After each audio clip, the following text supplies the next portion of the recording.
ਤਖ ਗੁਰੂ ਨਿਸਤਾਰੇ ਧਨ ਗਗਨ ਨਵ ਖੰਡ ਨ ਹੈ ਜੋਤ ਸਭ ਰੂਪੀ ਰਹਿਓ ਭਰ ਪਨ ਮਥੁਰਾ ਕਛ ਭੇਦ ਨਹੀਂ ਗੁਰ ਅਰਜਨ ਪ੍ਰਤਖ ਹਰ ਪਨ ਮਥੁਰਾ ਕਛ ਭੇਦ ਨਹੀਂ ਗੁਰ ਅਰਜਨ ਪ੍ਰਤਖ ਹਰ ਸਤਨਾਮ ਸ਼੍ਰੀ ਵਾਹਿਗੁਰੂ ਸਾਹਿਬ ਜੀ ਹੋਇਤ ਹੋਏ ਸੇ ਜਨਾ ਜਿਨੀ ਹਰ ਧਿਆਇਆ ਹਰ ਧਿਆਇਆ ਪਵਿੱਤ ਹੋਏ ਗੁਰਮੁਖ ਜਿਨੀ ਧਿਆਇਆ ਪਵਿੱਤ ਮਾਤਾ ਪਿਤਾ ਕੁਟੁੰਬ ਸਹਿਤ ਸਿਉ ਪਵਿੱਤ ਸੰਗਤ ਸਭਾਈਆਂ ਕਹਿੰਦੇ ਪਵਿੱਤ ਸੁਣਦੇ ਪਵਿੱਤ ਸੇ ਪਵਿੱਤ ਜਿਨੀ ਮਨ ਵਸਾਇਆ ਕਹੇ ਨਾਨਕ ਸੇ ਪਵਿੱਤ ਜਿਨੀ ਗੁਰਮੁਖ ਹਰ ਹਰ ਧਿਆਇਆ ਪਵਿੱਤ ਹੋਏ ਸੇ ਜਨਾ ਜਿਨੀ ਹਰ ਧਿਆਇਆ। ਵਾਹਿਗੁਰੂ ਜੀ ਕਾ ਖਾਲਸਾ ਵਾਹਿਗੁਰੂ ਜੀ ਕੀ ਫਤਿਹ। ਸਤਿਗੁਰੂ ਗੁਰੂ ਗਰੀਬ ਨਿਵਾਜ ਧੰਨ ਧੰਨ ਸਾਹਿਬ ਸ਼੍ਰੀ ਗੁਰੂ ਗ੍ਰੰਥ ਸਾਹਿਬ ਮਹਾਰਾਜ ਸੱਚੇ ਪਾਤਸ਼ਾਹ ਜੀ ਦੀ ਪਾਵਨ ਔਰ ਪਵਿੱਤਰ ਗੁਰੂ ਗੋਦ ਵਿੱਚ ਹਫ਼ਤਾਵਾਰੀ ਦੀਵਾਨ ਗਦਰੀ ਬਾਬਿਆਂ ਦੇ ਪਾਵਨ ਇਤਿਹਾਸਕ ਸਥਾਨ ਗੁਰਦੁਆਰਾ ਸਾਹਿਬ ਸੋਟਨ ਵਿਖੇ ਗੁਰੂ ਚਰਨਾਂ ਵਿੱਚ ਪਹੁੰਚ ਰਹੀ ਨਤਮਸਤਕ ਹੋ ਰਹੀ ਪ੍ਰਭੂ ਭਗਤੀ ਸ਼੍ਰਵਣ ਕਰ ਰਹੀ ਸਨਮਾਨਯੋਗ ਸਾਧ ਸੰਗਤ ਵਡਭਾਗੀ ਹਾਂ। ਧੰਨ ਧੰਨ ਸਾਹਿਬ ਸ਼੍ਰੀ ਗੁਰੂ ਗ੍ਰੰਥ ਸਾਹਿਬ ਮਹਾਰਾਜ ਸੱਚੇ ਪਾਤਸ਼ਾਹ ਜੀ ਦਾ ਸਮੁੱਚੀਆਂ ਸੰਗਤਾਂ ਭਾਵੇਂ ਪ੍ਰਕਾਸ਼ ਪੁਰਬ ਮਨਾ ਵੀ ਰਹੀਆਂ ਨੇ।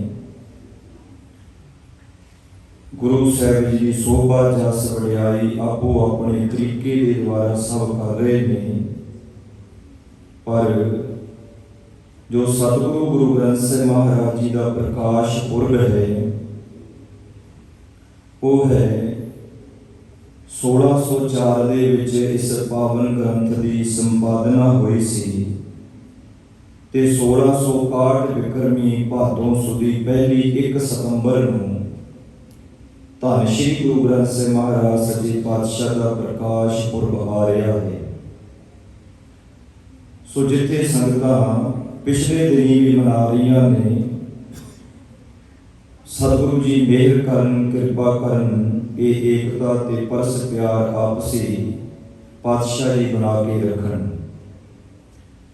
ਸੋ ਅੱਜ ਧੰਨ ਧੰਨ ਸਾਹਿਬ ਸ਼੍ਰੀ ਗੁਰੂ ਅਮਰਦਾਸ ਮਹਾਰਾਜ ਸੱਚੇ ਪਾਤਸ਼ਾਹ ਦਾ ਜੋ ਪਾਵਨ ਵਚਨ ਹੈ, ਆਨੰਦ ਸਾਹਿਬ ਜੀ ਦੀ ਪਾਵਨ ਬਾਣੀ ਜੋ ਆਪਾਂ ਆਰੰਭ ਕੀਤੀ ਹੈ, ਤੋ ਆਨੰਦ ਸਾਹਿਬ ਜੀ ਦੀ ਇਹ 17ਵੀਂ ਪੌੜੀ ਹੈ। ਪਵਿੱਤ ਹੋਏ ਸੇ ਜਨਾ ਜਿਨੀ ਹਰ ਧਿਆਇਆ। ਰਹਿਮਤਾਂ ਦੇ ਸਾਗਰ ਧੰਨ ਸ਼੍ਰੀ ਗੁਰੂ ਅਮਰਦਾਸ ਸਾਹਿਬ ਸੱਚੇ ਪਾਤਸ਼ਾਹ ਜੀ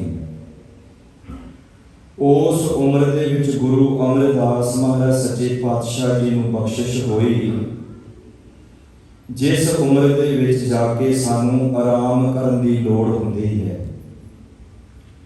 जिस उम्र दे विच बंदा अपने घरे बहिंदा दुनिया के सारे काम धंधियां नूं समेटण तो बाद वो कहता हुण आपां आराम करते हैं, जिम्मेवारी है हुण बच्चियां दी। ते धन श्री गुरु अमरदास महाराज सच्चे पातशाह जिन्हां दे बाबत भट्टां ने जिक्र कीता है, भले अमरदास गुण तेरे, तेरी उपमा तोही बन आवे। हुण भलियां दी कुल दे विच हर कोई बंदा जन्म लैके कोई गुरु अमरदास साहब जी थोड़ी बन सकता है। गुरु नानक देव महाराज सच्चे पातशाह की अंश बंश जिहड़ी शरीरक अंश बंश है, वो ने श्री चंद ते लक्ष्मी दास। पर जे शब्द की अंश बंश की गल करिए तो श्री चंद ते लक्ष्मी दास शब्द की अंश बंश नहीं, शब्द की अंश हन भाई लैणा जी, जिन्हां दे उपर सतगुरां ने कृपा की। क्योंकि गुरमत दे विच गुरु घर दे विच खून दे रिश्ते की कोई अहमियत नहीं है। जे खून दे रिश्ते की अहमियत हुंदी तां फिर श्री चंद ते लक्ष्मी दास तां गुरु बन के बह जाते। मेरे गुरु साहब जी की बड़ी लंबी दूर अंदेसी सी, जिस करके मेरे गुरु साहब जी ने इस दर घर दी जे किसी नूं जिम्मेवारी मिलनी है, पातशाह कहते आप गवाए सेवा करे। आप गवाए तो भाव है जिन्हें हंकार तो जिहड़ा रहत हो गया, जिन्हों किसी भी गल की कोई पकड़ नहीं, जिहड़ा अंदरूनी तौर पर अपने गुरु नूं समर्पित है, पातशाह कहते ये बख्शिश उहनूं मिलदी है। गुरु नानक देव महाराज सच्चे पातशाह के बाबत तुसीं सियाणे सारे सज्जन बैठे हो, विद्वानां इतिहासकारां तो सुनते हाँ, सिद्ध गोष्ठ की बाणी विच वचन स्पष्ट ने। गुरु नानक देव महाराज जी का गुरु कोई भी सरीरक तौर पर नहीं सी, उन्हां दा गुरु कोई शरीर कोई देह नहीं सी। ते जदों गुरु साहब जी शब्द नूं गुरु करके मनदे ने तो उन्होंने फिर अगों भी जदों प्रेरणा दी, उन्होंने भी ये नहीं आखिया कि मैं तुहाडा गुरु हाँ तुसीं देह नूं मनो। मेरे गुरु साहब जी ने उन्होंने भी शब्द की प्रेरणा ही दी। पावन बाणी के विचों आपां सुनदे ही हां, कवन मूल कवन मत वेला, कवन गुरु जिसका तू चेला। बाणी का नाम है सिद्ध गोष्ठ, भाव सिद्धां दे नाल होई चर्चा। सिद्ध पुछदे ने तेरा किहड़ा गुरु है ते तू किहदा चेला है। जे ते हुण सतगुरु जी किसे पखंडी साध दे चेले हुंदे ते उहदा नाम लै दिंदे कि मैं ते इहदा चेला हां। जदों वो किसे दे चेले हन ही नहीं तां फिर वो किस तरह खुशामदी कर सकदे सन। उन्होंने स्पष्ट कह दिता कि शब्द गुरु सुरत धुन चेला। भाव साडा जिहड़ा गुरु है, असीं शब्द नूं गुरु मानते हैं सुरत करके। बंदा अपने विचारां करके सुतंत्र है, वो जिहड़े मर्जी बाबे नूं मन्ने, जिहनूं मर्जी मत्था टेके, उहदा अपना निजी ख्याल है। पर किसी के सिर दे उपर तलवार रख के किसी नूं ये नहीं आख्या जा सकता कि तू भी इहनूं मन। गल स्पष्ट सतगुरु गुरु नानक साहब जी करके सानू सिक्ख्या दे गए कि जे मेरा गुरु कोई देह नहीं तो सिखां दा गुरु फिर देह किवें हो सकता है। कोई गुरमुख प्यारा जे कोई बंदगी वाला नाम रसिया गुरमत के अनुसार जे गुरु की गल करदा है, इतिहास की बाणी की सिक्खी सिद्धांतां की, वो सत्कारयोग जरूर है पर गुरु का दर्जा उन्होंने भी नहीं प्राप्त हो सकता। वो सत्कारयोग है ते उन्हां दे बाबत गुरु साहब ने जिक्र कर दिता कि मेरे हर प्रीतम की कोई बात सुनावे, सो भाई सो मेरा वीर। वो भावें किसी भी रूप दे विच है, भावें वो कोई किरत करदा है, मेहनत करदा है, कोई ट्रक चलाउंदा है या किसी तरह की भी कोई जॉब कोई काम करदा है, पर जे मेरे वो रब दे घर दी आपां सोचदे हां ਵੀ ਸ਼ਾਇਦ ਜਦੋਂ ਕੋਈ ਪਹਿਰਾਵੇ ਦੇ ਰੂਪ ਦੇ ਵਿੱਚ ਰੱਬ ਦੀ ਗੱਲ ਕਰੂਗਾ ਤੇ ਤਾਂ ਉਹਨੂੰ ਆਪਾਂ ਕਬੂਲ ਕਰਨਾ ਨਹੀਂ। ਸਤਿਗੁਰੂ ਜੀ ਕਹਿੰਦੇ ਉਹ ਕਿਸੇ ਵੀ ਰੂਪ ਦੇ ਵਿੱਚ ਹੋਵੇ, ਪਰ ਜੇ ਉਹ ਰੱਬ ਦੇ ਘਰ ਦੀ ਗੱਲ ਕਰਦਾ, ਮੇਰੇ ਹਰ ਪ੍ਰੀਤਮ ਕੀ ਕੋਈ ਤੋਂ ਭਾਵੇਂ ਕੋਈ ਵੀ, ਭਾਵੇਂ ਉਹ ਧੀ ਹੈ, ਭਾਵੇਂ ਉਹ ਬੱਚੀ ਹੈ, ਮਾਤਾ ਹੈ, ਬੇਬੇ ਬਾਪੂ ਕੋਈ ਵੀ ਹੈ, ਕੋਈ ਵੀ ਕਹਿੰਦੇ ਜੇ ਕੋਈ ਮੇਰੇ ਰੱਬ ਦੇ ਘਰ ਦੀ ਗੱਲ ਸੁਣਾਉਂਦਾ ਹੈ ਤਾਂ ਪਾਤਸ਼ਾਹ ਕਹਿੰਦੇ ਸੋ ਭਾਈ ਸੋ ਮੇਰਾ ਵੀਰ। ਕਿੰਨੇ ਪਿਆਰੇ ਲਫ਼ਜ਼ ਨੇ। ਆਪਾਂ ਵੀਰ ਲਫ਼ਜ਼, ਭਰਾ ਲਫ਼ਜ਼ ਇਹ ਅੱਜ ਖਤਮ ਹੋ ਚੁੱਕੇ ਨੇ। ਸਭ ਤੋਂ ਪਿਆਰਾ ਲਫ਼ਜ਼ ਹੈ ਮੇਰਾ ਵੀਰ, ਮੇਰਾ ਭਰਾ। ਪਾਤਸ਼ਾਹ ਜੀ ਸਭ ਤੋਂ ਨੇੜੇ ਵਾਲਾ ਰਿਸ਼ਤੇ ਦਾ ਦਰਜਾ ਸਤਿਗੁਰੂ ਜੀ ਦੇ ਰਹੇ ਨੇ। ਬੇਨਤੀ ਆਪਾਂ ਕਰ ਰਹੇ ਸਾਂ ਕਿ ਸਤਿਗੁਰੂ ਗੁਰੂ ਅਮਰਦਾਸ ਮਹਾਰਾਜ ਸੱਚੇ ਪਾਤਸ਼ਾਹ ਜੇ ਭਾਈ ਲਹਿਣਾ ਜੀ ਗੁਰੂ ਨਾਨਕ ਸਾਹਿਬ ਦੀ ਸ਼ਰਨ ਵਿੱਚ ਆਏ ਤਾਂ ਗੁਰੂ ਨਾਨਕ ਸਾਹਿਬ ਜੀ ਨੇ ਵੀ ਉਹਨਾਂ ਨੂੰ ਇਹ ਨਹੀਂ ਆਖਿਆ ਕਿ ਤੁਸੀਂ ਮੈਨੂੰ ਮੱਥਾ ਟੇਕੋ, ਮੈਂ ਤੁਹਾਡਾ ਗੁਰੂ ਹਾਂ। ਗੁਰੂ ਨਾਨਕ ਦੇ ਸੱਚੇ ਪਾਤਸ਼ਾਹ ਵੀ ਭਾਵੇਂ ਉਹ ਪਰਮੇਸ਼ਰ ਰੂਪ ਨੇ, ਆਪ ਨਾਰਾਇਣ ਕਲਾ ਧਾਰ ਜਗ ਮੈਂ ਪਰਵਰਿਓ, ਪਰ ਜਦੋਂ ਇਸ ਮਾਰਗ ਤੇ ਤੁਰਨ ਦੀ ਉਹ ਪ੍ਰੇਰਣਾ ਦਿੰਦੇ ਨੇ ਤਾਂ ਭਾਈ ਲਹਿਣੇ ਨੂੰ ਵੀ ਉਹ ਸ਼ਬਦ ਦੇ ਵੱਲ ਹੀ ਪ੍ਰੇਰਦੇ ਨੇ।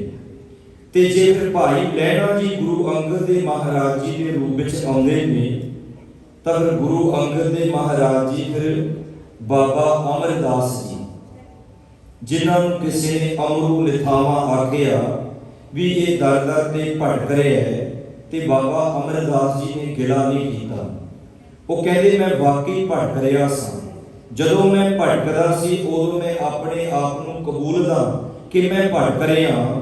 ਉਹ ਸਾਖੀ ਤੁਸੀਂ ਸੁਣੀ ਕਿ ਰਾਤ ਨੂੰ ਕਿਵੇਂ ਉਹ ਪਾਣੀ ਦੀ ਗਾਗਰ ਭਰ ਕੇ ਲਿਆਉਂਦੇ ਨੇ ਗੁਰੂ ਅੰਗਦ ਦੇ ਮਹਾਰਾਜ ਜੀ ਦਾ ਇਸ਼ਨਾਨ ਕਰਾਉਣਾ। ਰਾਤ ਦੇ ਸਮੇਂ ਕਿਵੇਂ, ਕਿਉਂਕਿ ਉਹਨਾਂ ਨੇ ਪਹਿਲਾਂ ਬਾਣੀ ਵਿੱਚ ਜ਼ਿਕਰ ਕੀਤਾ ਹੈ, ਕਹਿੰਦੇ ਸਤਿਗੁਰ ਕੀ ਸੇਵਾ ਗਾਖੜੀ। ਗਾਖੜੀ ਦੇ ਅਰਥ ਹੁੰਦੇ ਨੇ ਬਹੁਤ ਔਖੀ। ਸਿਰ ਦੀਜੈ ਆਪ ਗਵਾਈ। ਸਿਰ ਦੀਜੈ ਤੋਂ ਭਾਵ ਹੈ ਜਿਹੜਾ ਤੇਰੇ ਅੰਦਰ ਹੰਕਾਰ ਭਰਿਆ ਹੈ। ਹੰਕਾਰ ਕਰਕੇ ਤੂੰ ਗੁਰੂ ਅੱਗੇ ਝੁਕਣਾ ਨਹੀਂ ਚਾਹੁੰਦਾ। ਪਾਤਸ਼ਾਹ ਕਹਿੰਦੇ ਪਹਿਲਾਂ ਹੰਕਾਰ ਤੋਂ ਰਹਿਤ ਹੋਣਾ ਪੈਂਦਾ। ਗੁਰੂ ਦੀ ਸੇਵਾ ਹੈ ਤਾਂ ਬਹੁਤ ਔਖੀ। ਔਖੀ ਤੋਂ ਭਾਵ ਇਹ ਵੀ ਗਾਗਰ ਚੁੱਕਣੀ ਔਖੀ ਹੈ। ਔਖੀ ਤੋਂ ਭਾਵ ਜਾਂ ਕੋਈ ਝਾੜੂ ਮਾਰਨਾ ਇਹ ਨਹੀਂ। ਔਖੀ ਤੋਂ ਭਾਵ ਹੈ ਸੰਸਾਰ ਦੇ ਵਿੱਚ ਰਹਿੰਦੇ ਹਾਂ ਦੋ ਚੀਜ਼ਾਂ ਨੇ, ਦੋ ਨਜ਼ਰਾਂ ਹੁੰਦੀਆਂ, ਇੱਕ ਜੱਗ ਦੀ ਤੇ ਇੱਕ ਰੱਬ ਦੀ। ਜੱਗ ਦੀ ਨਜ਼ਰ ਵਿੱਚ ਜੇ ਤੁਸੀਂ ਆਉਣਾ ਹੈ ਫਿਰ ਤੁਹਾਨੂੰ ਬਹੁਤ ਕੁਝ ਕਰਨਾ ਪਏਗਾ। ਇੰਝ ਕਹਿ ਲਓ ਮੂੰਹ ਮਲਾਜਾ ਵੀ ਰੱਖਣਾ ਪੈਣਾ ਹੈ। ਤੁਹਾਨੂੰ ਥੋੜੀ ਬਹੁਤੀ ਇੱਧਰ ਉੱਧਰ ਗੱਲਬਾਤ ਇੱਕ ਦੂਜੇ ਨਾਲ ਬਣਾ ਕੇ ਵੀ ਰੱਖਣੀ ਪਏਗੀ। ਜੱਗ ਦੀ ਨਜ਼ਰ ਦੇ ਵਿੱਚ ਆਉਣ ਲਈ ਤੁਹਾਨੂੰ ਸੱਚ ਨੂੰ ਝੂਠ ਤੇ ਝੂਠ ਨੂੰ ਸੱਚ ਵੀ ਕਹਿਣਾ ਪਏਗਾ। ਪਰ ਜੇ ਤੁਸੀਂ ਰੱਬ ਦੀ ਨਜ਼ਰ ਵਿੱਚ ਆਉਣਾ ਚਾਹੁੰਦੇ ਹੋ ਤਾਂ ਮੇਰੇ ਸਤਿਗੁਰੂ ਸੱਚੇ ਪਾਤਸ਼ਾਹ ਕਹਿੰਦੇ ਫਿਰ ਤੁਹਾਨੂੰ ਕੁਝ ਵੀ ਕਰਨ ਦੀ ਲੋੜ ਨਹੀਂ। ਜੇ ਤੂੰ ਰੱਬ ਦੀ ਨਜ਼ਰ ਵਿੱਚ ਆਉਣਾ ਹੈ ਫਿਰ ਤੂੰ ਰੱਬ ਦਾ ਹੋ ਕੇ ਚੱਲ। ਫਿਰ ਕਹਿੰਦੇ ਜੱਗ ਦੀ ਨਜ਼ਰ ਤੈਨੂੰ ਆਪਣੇ ਆਪ ਹੀ ਕਬੂਲ ਕਰ ਲਵੇਗੀ। ਮਨ ਜੀਤੈ ਜਗ ਜੀਤ। ਜੱਗ ਦੀ ਨਜ਼ਰ ਵਿੱਚ ਆਉਣ ਲਈ ਬਹੁਤ ਕੁਝ ਕਰਨਾ ਪਏਗਾ। ਕਿ ਰੱਬ ਦੀ ਨਜ਼ਰ ਵਿੱਚ ਆਉਣ ਲਈ ਵੀ ਸਾਨੂੰ ਕੁਝ ਕਰਨਾ ਪੈਣਾ, ਕਿਉਂਕਿ ਦੋ ਪੌੜੀਆਂ ਆਪਾਂ ਕੋਸ਼ਿਸ਼ ਕਰਾਂਗੇ। ਕਿਉਂਕਿ ਅਗਲੀ ਪੌੜੀ ਹੈ ਕਰਮੀ ਸਹਿਜ ਨਾ ਉਪਜੈ। ਕਰਮੀ ਦੇ ਅਰਥ ਨੇ ਬਾਹਰੋਂ ਧਾਰਮਿਕ ਕਰਮ ਕਾਂਡ ਕੀਤਿਆਂ ਜੀਵਨ ਦੇ ਵਿੱਚ ਤਬਦੀਲੀ ਨਹੀਂ ਆਉਂਦੀ। ਇਹ ਗੱਲ ਗੁਰੂ ਅਮਰਦਾਸ ਜੀ ਆਪ ਕਹਿ ਰਹੇ ਨੇ। ਇਹਦਾ ਮਤਲਬ ਕਿ ਗੁਰੂ ਅਮਰਦਾਸ ਸਿੰਘ ਜੀ ਨੇ ਇਹ ਗੱਲ ਕਬੂਲ ਲਈ ਹੈ। ਇੱਕ ਅਮਲੀ ਬੰਦਾ ਵੀ ਇਸ ਗੱਲ ਨੂੰ ਕਬੂਲਣ ਨੂੰ ਤਿਆਰ ਨਹੀਂ। ਜੇ ਉਹਨੂੰ ਕਹਿ ਦਈਏ ਵੀ ਅਮਲੀ ਜਾਂ ਕੀ ਕਰਦਾ ਤੁਹਾਡੇ ਗੱਲ ਪੈ ਜਾਓ। ਪਰ ਸਤਿਗੁਰੂ ਬਾਣੀ ਵਿੱਚ ਜ਼ਿਕਰ ਕਰਦੇ ਨੇ ਵੀ ਜੋ ਤੂੰ ਹੈ, ਜੇ ਤੈਨੂੰ ਲੱਗਦਾ ਹੈ ਵੀ ਬਾਣੀ ਤੈਨੂੰ ਸਮਝਾ ਰਹੀ ਹੈ ਤੇ ਤੂੰ ਉਸ ਗੱਲ ਨੂੰ ਕਬੂਲ ਕਰ। ਪਾਤਸ਼ਾਹ ਕਹਿੰਦੇ ਅਮਲੀ ਅਮਲ ਨਾ ਅੰਬੜੈ, ਮੱਛੀ ਨੀਰ ਨਾ ਹੋਏ। ਜੇ ਪਾਣੀ ਤੋਂ ਬਿਨਾਂ ਮੱਛੀ ਰਹਿ ਸਕਦੀ ਹੈ ਤਾਂ ਉਹਨੂੰ ਮੱਛੀ ਕਹਿਣ ਦੀ ਲੋੜ ਨਹੀਂ, ਉਹ ਫਿਰ ਪਖੰਡ ਕਰ ਰਹੀ ਹੈ। ਜੇ ਇੱਕ ਅਮਲੀ ਅਮਲ ਤੋਂ ਬਿਨਾਂ ਜਿਉਂਦਾ ਰਹਿ ਜਾਏ ਉਹਨੂੰ ਫਿਰ ਅਮਲੀ ਕਹਿਣਾ ਗਲਤ ਹੈ, ਉਹਦੇ ਉੱਪਰ ਅਸੀਂ ਇਲਜ਼ਾਮ ਲਾ ਰਹੇ ਹਾਂ। ਤੇ ਜੇ ਉਸ ਮਾਲਕ ਦੇ ਮਾਰਗ ਤੇ ਜਿਹੜਾ ਬੰਦਾ ਤੁਰਦਾ ਹੈ, ਮੇਰੇ ਸਤਿਗੁਰੂ ਸੱਚੇ ਪਾਤਸ਼ਾਹ ਕਹਿੰਦੇ ਨੇ ਆਪਣੇ ਪਾਵਨ ਬਚਨਾਂ ਦੇ ਰਾਹੀਂ ਜਿਹੜੀ ਆਪਾਂ ਵਿਚਾਰ ਆਰੰਭ ਕੀਤੀ ਵੀ ਰੱਬ ਦੀ ਨਜ਼ਰ, ਵੀ ਰੱਬ ਦੀ ਨਜ਼ਰ ਵਿੱਚ ਜੇ ਆਉਣਾ ਫਿਰ ਲੋਕ ਲਾਜ ਤੇਰਾ ਕੁਝ ਨਹੀਂ ਕਰ ਸਕਦੀ, ਫਿਰ ਤੂੰ ਅੰਦਰੂਨੀ ਤੌਰ ਤੇ ਆਪਣੇ ਗੁਰੂ ਨੂੰ ਸਮਰਪਿਤ ਹੋ ਜਾ। ਇਹਦਾ ਮਤਲਬ ਕਿ ਗੁਰੂ ਅਮਰਦਾਸ ਜੀ ਦੇ ਜੀਵਨ ਵਿੱਚ ਜੋ ਕੁਝ ਹੋਇਆ ਉਹਨਾਂ ਨੇ ਪਰਦਾ ਨਹੀਂ ਪਾਇਆ, ਉਹਨਾਂ ਨੇ ਆਪਣੀ ਬਾਣੀ ਦੇ ਵਿੱਚੋਂ ਸਭ ਕੁਝ ਦੱਸ ਦਿੱਤਾ ਕਿ ਪਹਿਲਾਂ ਮੈਂ ਏਦਾਂ ਦਾ ਸੀ, ਮੈਂ ਆਹ ਕੁਝ ਕਰਮ ਕਾਂਡ ਕਰਦਾ ਰਿਹਾ। ਵੇਖੋ ਦੋ ਚੀਜ਼ਾਂ ਨੇ, ਤੁਸੀਂ ਮੇਰੇ ਨਾਲੋਂ ਜ਼ਿਆਦਾ ਸਿਆਣੇ ਪੜ੍ਹੇ ਲਿਖੇ ਹੋ। ਦੋ ਚੀਜ਼ਾਂ ਨੇ, ਇੱਕ ਹੁੰਦਾ ਹੈ ਪਾਪ ਤੇ ਇੱਕ ਹੁੰਦਾ ਹੈ ਅਪਰਾਧ। ਇਸ ਦੁਨੀਆ ਦੇ ਵਿੱਚ ਅਪਰਾਧੀਆਂ ਦੀ ਗਿਣਤੀ ਬਹੁਤ ਜ਼ਿਆਦਾ ਹੈ, ਪਾਪੀਆਂ ਦੀ ਗਿਣਤੀ ਬਹੁਤ ਘੱਟ ਹੈ ਦੁਨੀਆ ਦੀ ਨਜ਼ਰ ਵਿੱਚ। ਪਰ ਰੱਬ ਦੀ ਨਜ਼ਰ ਦੇ ਵਿੱਚ ਪਾਪੀਆਂ ਦੀ ਗਿਣਤੀ ਬਹੁਤੀ ਹੈ ਤੇ ਅਪਰਾਧੀਆਂ ਦੀ ਘੱਟ ਹੈ, ਕਿਉਂਕਿ ਪਾਪ ਹਮੇਸ਼ਾ ਮਨ ਦੇ ਤਲ ਤੇ ਪੈਦਾ ਹੁੰਦਾ ਹੈ। ਪਾਪ ਤੁਸੀਂ ਦਰਬਾਰ ਵਿੱਚ ਬਹਿ ਕੇ ਵੀ ਕਰ ਸਕਦੇ ਹੋ, ਪਰ ਦਰਬਾਰ ਵਿੱਚ ਬਹਿ ਕੇ ਤੁਸੀਂ ਅਪਰਾਧ ਨਹੀਂ ਕਰ ਸਕਦੇ। ਅਪਰਾਧ ਦਾ ਸੰਬੰਧ ਤਨ ਦੇ ਨਾਲ ਹੈ ਤੇ ਪਾਪ ਦਾ ਸੰਬੰਧ ਮਨ ਦੇ ਨਾਲ ਹੈ। ਗੁਰਬਾਣੀ ਦਾ ਮੰਨਣਾ ਹੈ ਕਿ ਜਦੋਂ ਬੰਦਾ ਮਨ ਦੇ ਤਲ ਤੇ ਕੁਝ ਬੁਰਾ ਸੋਚਦਾ ਹੈ ਤਾਂ ਉਹ ਮਨ ਸਭ ਕੁਝ ਤਨ ਦੇ ਵਿੱਚ ਵੰਡ ਦਿੰਦਾ ਹੈ, ਕੁਝ ਹੱਥਾਂ ਨੂੰ, ਕੁਝ ਅੱਖਾਂ ਨੂੰ, ਕੁਝ ਪੈਰਾਂ ਨੂੰ ਤੇ ਕੁਝ ਅੱਖਾਂ ਨੂੰ ਵੰਡ ਦਿੰਦਾ ਹੈ। ਤੇ ਉਹ ਜਿਹੜਾ ਮਨ ਦੇ ਤਲ ਤੇ ਸੋਚ ਰਹੇ ਹੈ ਨਾ, ਉਹ ਪਾਪ ਹੈ ਤੇ ਪਾਪ ਹੀ ਫਿਰ ਅਪਰਾਧ ਬਣ ਜਾਂਦਾ ਹੈ। ਅੱਜ ਤੱਕ ਦੁਨੀਆ ਦੇ ਕਿਸੇ ਵੀ ਕਾਨੂੰਨ ਨੇ ਪਾਪੀ ਨੂੰ ਮੇਰੇ ਖਿਆਲ 'ਚ ਸਜ਼ਾ ਨਹੀਂ ਦਿੱਤੀ ਜੋ ਗੁਰਬਾਣੀ ਕਹਿ ਰਹੀ ਹੈ। ਦੁਨੀਆ ਦਾ ਕਾਨੂੰਨ ਅਪਰਾਧੀਆਂ ਨੂੰ ਸਜ਼ਾ ਦੇ ਦਿੰਦਾ ਹੈ। ਕਈ ਦਫਾ ਬੰਦਾ ਅਪਰਾਧੀ ਵੀ ਨਹੀਂ ਹੁੰਦਾ, ਦੁਨੀਆ ਦਾ ਕਾਨੂੰਨ ਫਿਰ ਵੀ ਉਹਨੂੰ ਅਪਰਾਧ ਦੇ ਕਟਹਿਰੇ ਵਿੱਚ ਖੜਾ ਕਰ ਦਿੰਦਾ ਹੈ। ਪਰ ਮੇਰਾ ਮਾਲਕ ਐਸਾ ਵਾਹਿਗੁਰੂ, ਉਹਨੇ ਅਪਰਾਧੀਆਂ ਨੂੰ ਨਹੀਂ, ਉਹਨੇ ਪਾਪੀਆਂ ਨੂੰ ਜੇ ਆਪਾਂ ਦੇਖੀਏ ਜੇ ਸਜ਼ਾ ਦਿੱਤੀ ਤਾਂ ਗੁਰੂ ਕੋਈ ਆਪ ਨਹੀਂ ਆਉਂਦਾ, ਉਹ ਫਿਰ ਕਿਸੇ ਨਾ ਕਿਸੇ ਰੂਪ ਦੇ ਵਿੱਚ। ਤੁਸੀਂ ਵੇਖੋ ਜੇ ਕਿਸੇ ਜ਼ਾਲਮ ਨੇ ਜ਼ੁਲਮ ਕੀਤਾ, ਅਤਿਆਚਾਰ ਕੀਤਾ, ਤਾਂ ਫਿਰ ਉਹ ਭਾਈ ਦਿਲਾਵਰ ਸਿੰਘ ਦੇ ਰੂਪ ਦੇ ਵਿੱਚ ਦੁਨੀਆ ਦੇ ਵਿੱਚ ਆ ਗਿਆ। ਜੇ ਕਿਸੇ ਨੇ ਜ਼ੁਲਮ ਦੀ ਇੰਤਹਾ ਕਰ ਦਿੱਤੀ ਤਾਂ ਫਿਰ ਉਹ ਮਾਲਕ ਵਾਹਿਗੁਰੂ ਸਤਵੰਤ ਸਿੰਘ ਜੀ ਤੇ ਸਰਦਾਰ ਬੇਅੰਤ ਸਿੰਘ ਦੇ ਰੂਪ ਦੇ ਵਿੱਚ ਆਏ ਨੇ, ਕਿਉਂਕਿ ਜੋ ਦਿਸੈ ਸੋ ਤੇਰਾ ਰੂਪ, ਪਰਮਾਤਮਾ ਦਾ ਰੂਪ ਕਿਵੇਂ ਹੈ। ਇਤਿਹਾਸਕ ਦੇ ਵਿੱਚ ਇਤਿਹਾਸਕ ਜਦੋਂ ਤੱਥ ਆਪਾਂ ਪੜ੍ਹਦੇ ਹਾਂ, ਕਹਿੰਦੇ ਕਸ਼ਮੀਰ ਦੀ ਧਰਤੀ ਤੇ ਗੁਰੂ ਹਰਗੋਬਿੰਦ ਸਿੰਘ ਮਹਾਰਾਜ ਮਹਾਰਾਜੇ ਟੂਕ ਮਾਤਰ ਪ੍ਰਮਾਣ। ਤੇ ਜਦੋਂ ਸੰਗਤਾਂ ਨੂੰ ਪਤਾ ਚੱਲਿਆ ਤੇ ਸੰਗਤਾਂ ਆਪੋ ਆਪਣੀਆਂ ਭਟਾਵਾਂ ਲੈ ਕੇ ਗੁਰੂ ਹਰਗੋਬਿੰਦ ਸਿੰਘ ਮਹਾਰਾਜ ਜੀ ਦੇ ਦਰਸ਼ਨਾਂ ਵਾਸਤੇ ਜਾ ਰਹੀਆਂ ਨੇ। ਪਰ ਕੁਝ ਐਸੇ ਸੱਜਣ ਨੇ ਜਿਨ੍ਹਾਂ ਨੇ ਸ਼ਹਿਦ ਚੋਇਆ, ਸ਼ੁੱਧ ਸ਼ਹਿਦ, ਉਹ ਚੋ ਕੇ ਇੱਕ ਕਟੋਰੇ ਵਿੱਚ ਗੜਬੇ ਵਿੱਚ ਪਾ ਲਿਆ ਤੇ ਉਹ ਕਸ਼ਮੀਰ ਦੀ ਧਰਤੀ ਤੇ ਅੱਜ ਵੀ ਮੈਂ ਇਤਿਹਾਸ ਵਿੱਚ ਪੜ੍ਹ ਰਿਹਾ ਸਾਂ ਪਰ ਗਿਆ ਨਹੀਂ, ਉੱਥੇ ਗੁਰਦੁਆਰੇ ਦਾ ਨਾਮ ਹੈ ਗੁਰਦਰਬਾਰ ਗੁਰੂ ਹਰਗੋਬਿੰਦ ਸਾਹਿਬ ਜੀ। ਉਹਨਾਂ ਦੀ ਯਾਦ ਵਿੱਚ ਇਹ ਘਟਨਾ ਘਟੀ। ਸਤਿਗੁਰੂ ਸੱਚੇ ਪਾਤਸ਼ਾਹ ਦੇ ਚਰਨਾਂ ਵਿੱਚ ਸੰਗਤਾਂ ਆਪੋ ਆਪਣੀਆਂ ਭਟਾਵਾਂ ਲੈ ਕੇ ਜਾ ਰਹੀਆਂ ਨੇ। ਵੇਖੋ ਗੁਰੂ ਦੇ ਚਰਨਾਂ ਦੇ ਵਿੱਚ ਭੇਟਾ ਭਾਵੇਂ ਥੋੜੀ ਤੇ ਭਾਵੇਂ ਬਹੁਤੀ, ਗੁਰੂ ਨੇ ਭੇਟਾ ਵੱਲ ਨਹੀਂ ਧਿਆਨ ਕਰਨਾ। ਗੁਰੂ ਨੇ ਜੋ ਭੇਟਾ ਦੇ ਪਿੱਛੇ ਪ੍ਰੇਮ ਹੈ ਨਾ, ਗੁਰੂ ਨੂੰ ਉਹ ਪ੍ਰਵਾਨ ਹੈ। ਬਾਹਰੀ ਤੌਰ ਤੇ ਤੁਹਾਡੀ ਭੇਟਾ ਦੁਨਿਆਵੀ ਤੌਰ ਤੇ ਦੁਨੀਆ ਨੂੰ ਤਾਂ ਚੰਗੀ ਲੱਗ ਸਕਦੀ ਹੈ, ਪਰ ਗੁਰੂ ਨੂੰ ਭੇਟਾ ਦੇ ਪਿੱਛੇ ਲੁਕਿਆ ਹੋਇਆ ਪ੍ਰੇਮ ਪ੍ਰਵਾਨ ਹੈ। ਕਿਉਂਕਿ ਗੁਰੂ ਚਰਨਾਂ ਦੇ ਵਿੱਚ ਜਿੰਨੀ ਕਿਸੇ ਦੇ ਕੋਲ ਯਥਾ ਯੋਗ ਉਹਦੀ ਕਮਾਈ ਦੇ ਮੁਤਾਬਕ ਪੂੰਜੀ ਉਹ ਗੁਰੂ ਦੇ ਚਰਨਾਂ ਵਿੱਚ ਰੱਖ ਦਿੰਦਾ। ਇਹਦੇ ਹੁਣ ਖਿਮਾ ਕਰਿਓ, ਹੁਣ ਰਹਿ ਜਾ ਨਹੀਂ ਹੁੰਦਾ। ਜੇ ਕੋਈ 51,000 ਦੇ ਦੇ ਤੇ ਫਿਰ 5 ਜਕਾਰੇ, ਤੇ ਜੇ ਕੋਈ 51 ਟੇਕ ਦੇ ਫਿਰ ਅਗਲਾ ਵੇਖਦਾ ਹੀ ਨਹੀਂ। ਪਰ ਗੁਰੂ ਦੇ ਚਰਨਾਂ ਵਿੱਚ ਨਾ 51,000 ਨਾ 51, ਗੁਰੂ ਦੇ ਚਰਨਾਂ ਦੇ ਵਿੱਚ ਉਹ ਭੇਟਾ ਪ੍ਰਵਾਨ ਹੈ ਜਿਹਦੇ ਵਿੱਚ ਤੁਹਾਡੀ ਕੋਈ ਹਉਮੈ ਨਹੀਂ, ਕੋਈ ਹੰਕਾਰ ਨਹੀਂ, ਤੁਸੀਂ ਗੁਰੂ ਨੂੰ ਸਮਰਪਿਤ ਹੋ। ਉਹਨੂੰ ਕਹਿੰਦੇ ਨਿਰਮਲ ਭੇਟਾ। ਕਿਉਂਕਿ ਅੱਜ ਬਚਨ ਵੀ ਆਇਆ, ਪਵਿੱਤ ਹੋਏ ਸੇ ਜਗ੍ਹਾ ਜਿਨੀ ਹਰ ਧਿਆਇਆ। ਕਹਿੰਦੇ ਜਦੋਂ ਸਿੱਖ ਪਹੁੰਚੀ ਕਸ਼ਮੀਰ ਦੀ ਧਰਤੀ ਤੇ ਉਸ ਸੰਗਤ ਵਿੱਚ ਕੁਝ ਇਹੋ ਜਿਹੀ ਸੰਗਤ ਇਹੋ ਜਿਹੇ ਵੀ ਗੁਰਮੁਖ ਜਨ ਹਨ ਜਿਨ੍ਹਾਂ ਨੇ ਸ਼ਹਿਦ ਝੋਇਆ, ਕਹਿੰਦੇ ਚਲੋ ਆਪਾਂ ਗੁਰੂ ਨੂੰ ਇਹੀ ਭੇਟਾ ਕਰ ਦਿੰਦੇ ਹਾਂ, ਸ਼ੁੱਧ ਸ਼ਹਿਦ ਕਹਿ ਲਓ ਵੀ ਸਭ ਤੋਂ ਪਹਿਲਾਂ ਗੁਰੂ ਨੂੰ ਭੇਟ ਕਰਨਾ, ਸਤਿਗੁਰੂ ਜੀ ਛਕਣਗੇ। ਹੁਣ ਰਸਤੇ ਦੇ ਵਿੱਚ ਇੱਕ ਸਿੱਖ ਹੈ ਜਿਹੜਾ ਇਹ ਕਹਿ ਲਓ ਸਰੀਰਕ ਤੌਰ ਤੇ ਉਹ ਵੇਖਣ ਵਿੱਚ ਇੱਕ ਭਿਖਾਰੀ ਜਿਹਾ ਲੱਗਦਾ ਹੈ। ਉਹਦੇ ਸੋਹਣੇ ਵਸਤਰ ਲੀੜੇ ਕੱਪੜੇ ਨਹੀਂ ਪਾਏ, ਪਰ ਉਹ ਸਰੀਰਕ ਤੌਰ ਤੇ ਵਿਚਾਰਾ ਠੀਕ ਵੀ ਨਹੀਂ। ਉਹਨੂੰ ਖੰਘ ਜ਼ੁਕਾਮ ਬੜਾ ਲੱਗਿਆ ਤੇ ਉਹਨੇ ਜਦੋਂ ਦੇਖਿਆ ਉਹ ਕਹਿੰਦਾ ਜੀ ਕਿੱਧਰ ਚੱਲੇ ਹੋ, ਲੋਟੇ ਵਿੱਚ ਕੀ ਪਾਇਆ ਹੈ। ਜਿਹੜਾ ਅੰਦਰੋਂ ਬਾਹਰੋਂ ਇੱਕੋ ਹੀ ਹੋਵੇ ਨਾ ਉਹ ਸਿੱਧਾ ਹੀ ਪੁੱਛ ਲੈਂਦਾ। ਉਹ ਕਹਿੰਦਾ ਕੀ ਲੈ ਕੇ ਚੱਲੇ ਹੋ ਭੜ ਕੇ ਕੜਵਾ ਜਿਹਾ।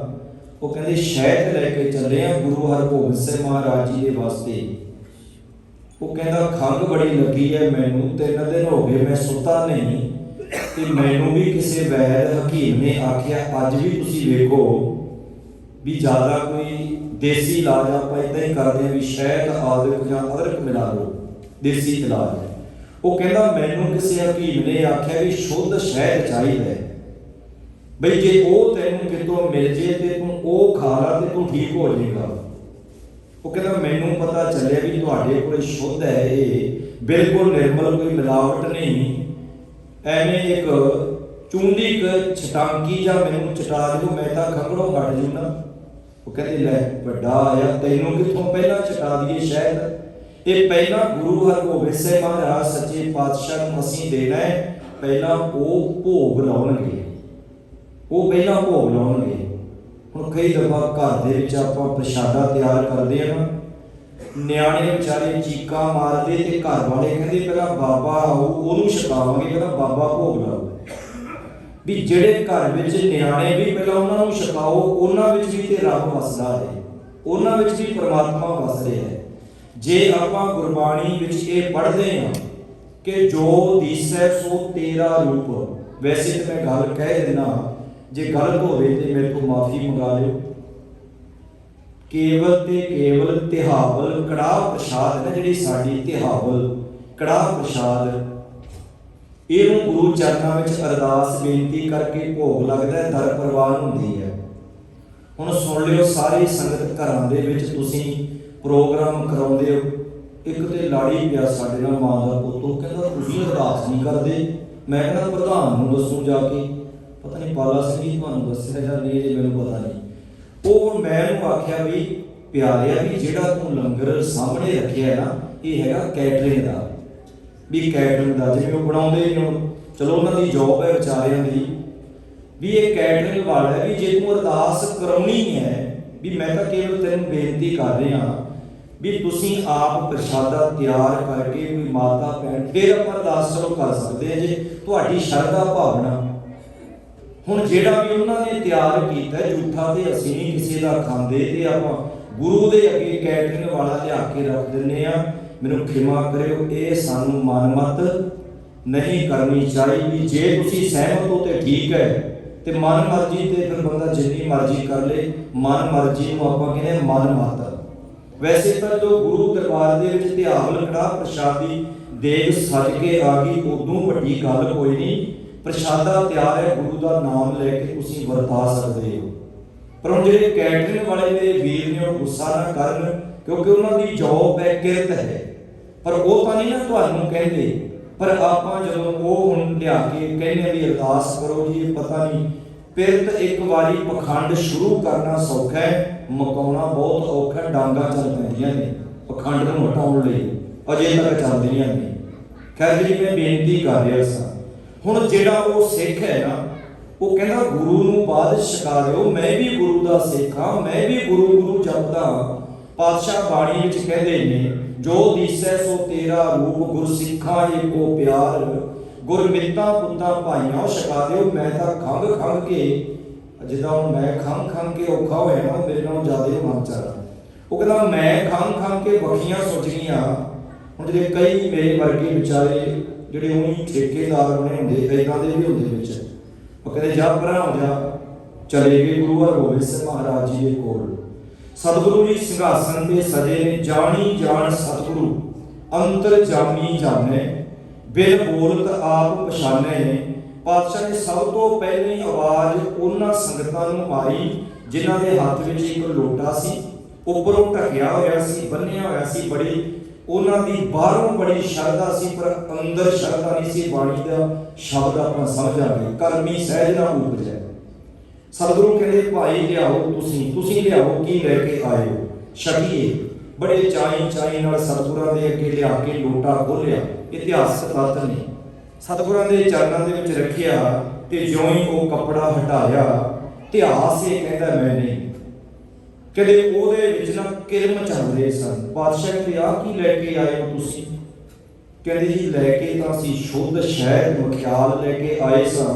ਸ਼ੁੱਧ ਅਸੀਂ ਹੱਥਾਂ ਨਾਲ ਚੋਇਆ, ਛੋਟੀਆਂ ਮੱਖੀਆਂ ਦਾ, ਕਿ ਸਰਦੀਆਂ ਦੀ ਰੁੱਤ ਹੈ, ਤੁਸੀਂ ਛਕੋਗੇ ਤੇ ਅਸੀਸਾਂ ਮਿਲਣਗੀਆਂ। ਪਾਤਸ਼ਾਹ ਜੀ ਕਹਿੰਦੇ ਵੀ ਮੈਂ ਤਾਂ ਮੰਗ ਰਿਹਾ ਸੀ ਰਸਤੇ ਵਿੱਚ, ਉਦੋਂ ਤਾਂ ਦਿੱਤਾ ਨਹੀਂ ਤੁਸੀਂ ਮੈਨੂੰ। ਕਹਿੰਦੇ ਜੀ ਰਸਤੇ ਵਿੱਚ? ਕਹਿੰਦੇ ਹਾਂ ਬਿਲਕੁਲ, ਮੈਂ ਤੁਹਾਡੇ ਤੋਂ ਕਿੰਨੇ ਵਾਰੀ ਮੰਗਿਆ, ਵਾਰ-ਵਾਰ ਤੁਸੀਂ ਪਰੇ ਹੋ ਜਾਓ ਕਹਿ ਕੇ ਅੱਗੇ ਲੰਘ ਗਏ। ਕਹਿੰਦੇ ਮਹਾਰਾਜ ਉਹ ਤਾਂ ਰਸਤੇ ਦੇ ਵਿੱਚ ਐਵੇਂ ਇੱਕ ਕਮਲਾ ਜਾਂ ਸਿੱਖ ਜਿਹਨੂੰ ਸਾਰੇ ਪਿੰਡ ਦੇ ਲੋਕ ਕੱਟੂ ਸ਼ਾਹ ਕਹਿੰਦੇ ਆ, ਉਹ ਕਹਿੰਦਾ ਸੀ ਵੀ ਮੈਨੂੰ ਛਕਾਓ। ਅਸੀਂ ਆਖਿਆ ਵੀ ਤੈਨੂੰ ਥੋੜੀ ਪਹਿਲਾਂ ਭੋਗ ਲਵਾਉਣਾ, ਤੂੰ ਝੂਠਾ ਕਰੇਗਾ, ਪਹਿਲਾਂ ਗੁਰੂ ਸਾਹਿਬ ਜੀ ਨੂੰ ਜਾ ਕੇ ਛਕਾਉਣਾ। ਪਾਤਸ਼ਾਹ ਜੀ ਕਹਿੰਦੇ ਉਹ ਕੱਟੂ ਦੇ ਰੂਪ ਦੇ ਵਿੱਚ ਮੈਂ ਆਪ ਹੀ ਤੁਹਾਡੇ ਤੋਂ ਮੰਗਦਾ ਸੀ। ਮੈਂ ਮੰਗ ਰਿਹਾ ਸੀ ਵੀ ਮੈਨੂੰ ਦੇ ਦਿਓ, ਉਦੋਂ ਤੁਸੀਂ ਮੈਨੂੰ ਦਿੱਤਾ ਨਹੀਂ ਜਦੋਂ ਮੈਨੂੰ ਲੋੜ ਸੀ। ਦਵਾਈ ਬਾਪੂ ਨੂੰ, ਮਾਂ ਪਿਓ ਨੂੰ, ਘਰ ਵਿੱਚ ਧੀ ਪੁੱਤਰ ਨੂੰ ਕਦੋਂ ਦੇਈਦੀ ਹੈ? ਜਦੋਂ ਉਹਨੂੰ ਲੋੜ ਹੋਵੇ। ਤੇ ਜਦੋਂ ਬਾਪੂ ਠੀਕ ਹੋ ਜੇ ਭਲਾ, ਜੇ ਫਿਰ ਵੀ ਬਾਪੂ ਹੋਰ ਖਾ ਲਾ 4 ਗੋਲੀਆਂ, ਉਹਨੇ ਕਿਹੜਾ ਕੀ ਗੱਲ ਮੈਂ ਤੈਨੂੰ ਚੰਗਾ ਨਹੀਂ ਲੱਗਦਾ? ਜਿਹੜੀ ਚੀਜ਼ ਦੀ ਜਦੋਂ ਲੋੜ ਹੈ ਉਹੀ ਗੁਰੂ ਨੂੰ ਪ੍ਰਵਾਨ ਹੈ। ਸਤਿਗੁਰੂ ਕਹਿੰਦੇ ਜਦੋਂ ਲੋੜ ਸੀ ਮੈਨੂੰ, ਉਦੋਂ ਉਹ ਵਸਤੂ ਤੁਸੀਂ ਸਾਨੂੰ ਦਿੱਤੀ ਨਹੀਂ ਜਦੋਂ ਅਸੀਂ ਮੰਗਦੇ ਸਾਂ, ਪਰ ਹੁਣ ਨਹੀਂ ਸਾਨੂੰ ਲੋੜ। ਪਾਤਸ਼ਾਹ ਕਹਿੰਦੇ ਜਾਓ ਲੈ ਜਾਓ, ਉਸੇ ਸਿੱਖ ਨੂੰ ਜਾ ਕੇ ਪਹਿਲਾਂ ਛਕਾਓ ਜਿਹੜਾ ਵਿਚਾਰਾ ਸਰੀਰਕ ਤੌਰ ਤੇ ਕਈਆਂ ਦਿਨਾਂ ਤੋਂ ਹਾਲੋ ਬਿਹਾਲ ਹੈ, ਉਹਨੂੰ ਜਾ ਕੇ ਛਕਾਓ। ਜਦੋਂ ਉਹ ਠੀਕ ਹੋਵੇਗਾ, ਜਿਹੜੀ ਅਸੀਸ ਤੁਹਾਨੂੰ ਉਹ ਦੇਗਾ, ਗੁਰੂ ਹਰਗੋਬਿੰਦ ਸਿੰਘ ਮਹਾਰਾਜ ਸੱਚੇ ਪਾਤਸ਼ਾਹ ਕਹਿੰਦੇ ਉਹੀ ਅਰਦਾਸ ਹੋਵੇਗੀ, ਉਹ ਪ੍ਰਵਾਨ ਹੋਵੇਗਾ। ਰੋਜ਼ ਤੁਸੀਂ ਬਾਣੀ ਵਿੱਚ ਪੜ੍ਹਦੇ ਅਵਲ ਅੱਲਾ ਨੂਰ ਉਪਾਇਆ, ਕੁਦਰਤ ਕੇ ਸਭ ਬੰਦੇ ਏਕ ਨੂਰ ਤੇ ਸਭ ਜਗ ਉਪਜਿਆ, ਕੌਣ ਭਲੇ ਕੋ ਮੰਦੇ। ਇਹ ਸਾਖੀ ਵਿੱਚ ਇਹ ਗੱਲ ਇਤਿਹਾਸਕਾਰਾਂ ਨੇ ਸਪਸ਼ਟ ਕਰ ਦਿੱਤੀ ਹੈ ਕਿ ਵੀ ਜਦੋਂ ਤੂੰ ਗੁਰੂ ਚਰਨਾਂ ਦੇ ਵਿੱਚ ਜਾਣਾ, ਸਹੀ ਮਾਇਨਿਆਂ ਦੇ ਵਿੱਚ ਜੇ ਕਿਸੇ ਦੀ ਤੂੰ ਲੋੜ ਪੂਰੀ ਕਰ ਦਿੰਦਾ ਨਾ, ਤਾਂ ਮੇਰੇ ਸਤਿਗੁਰੂ ਜੀ ਉਸ ਲੋੜਵੰਦ ਦੇ ਵਿੱਚ ਹੀ ਵਸਦੇ ਨੇ। ਇੱਥੇ ਰੱਬ ਨੇ, ਮਾਲਕ ਨੇ ਸਾਨੂੰ ਦੁਨਿਆਵੀ ਪਦਾਰਥ ਬਹੁਤ ਦਿੱਤੇ ਨੇ। ਇਹਦੇ ਨਾਲ ਤੁਸੀਂ ਔਖੇ ਸੌਖੇ ਸਮੇਂ ਕਿਸੇ ਦੀ ਮਦਦ, ਜਿੱਥੇ ਤੁਸੀਂ ਧਨ ਦੇ ਨਾਲ ਮਦਦ ਕਰ ਸਕਦੇ ਆ, ਉੱਥੇ ਜੇ ਕਿਸੇ ਨੂੰ ਉਂਝ ਵੀ ਲੋੜ ਹੁੰਦੀ ਹੈ, ਉਹਦੀ ਸਹਾਇਤਾ, ਉਹਨੂੰ ਸਲਾਹ, ਚੰਗੀ ਨੇਕ ਸਲਾਹ ਦੇਣੀ ਵੀ, ਇਹ ਵੀ ਇੱਕ ਗੁਰੂ ਦੀ ਅਸੀਸ ਹੈ। ਕੋਈ ਡੁੱਬਦਾ ਬੰਦਾ ਕਿਸੇ ਕਿਨਾਰੇ ਲੱਗ ਜੇ, ਇਹ ਗੁਰੂ ਦੀਆਂ ਖੁਸ਼ੀਆਂ ਨੇ। ਲੱਖ ਖੁਸ਼ੀਆਂ ਪਾਤਸ਼ਾਹੀਆਂ ਕੀ ਨੇ। ਜੇ ਇਸ ਸ਼ਬਦ ਨੂੰ ਆਪਾਂ ਪੜ੍ਹੀਏ ਨਾ, ਇਸ ਸ਼ਬਦ ਦੇ ਵਿੱਚ ਆਪਾਂ ਲੱਖ ਖੁਸ਼ੀਆਂ ਹੀ ਇਕੱਲਾ ਕਬੂਲਿਆ, ਪਰ ਇਸ ਸ਼ਬਦ ਦੇ ਵਿੱਚ ਮੇਰੇ ਸਤਿਗੁਰੂ ਨੇ ਗੱਲ ਹੀ ਸਾਰੀ ਮੌਤ ਦੀ ਕੀਤੀ ਹੈ। ਨਾਨਕ ਬੱਧਾ ਘਰ ਕਹਾਂ ਜਿੱਥੇ ਮਿਰਤਨਾ ਜਨਮ ਜਰਾ।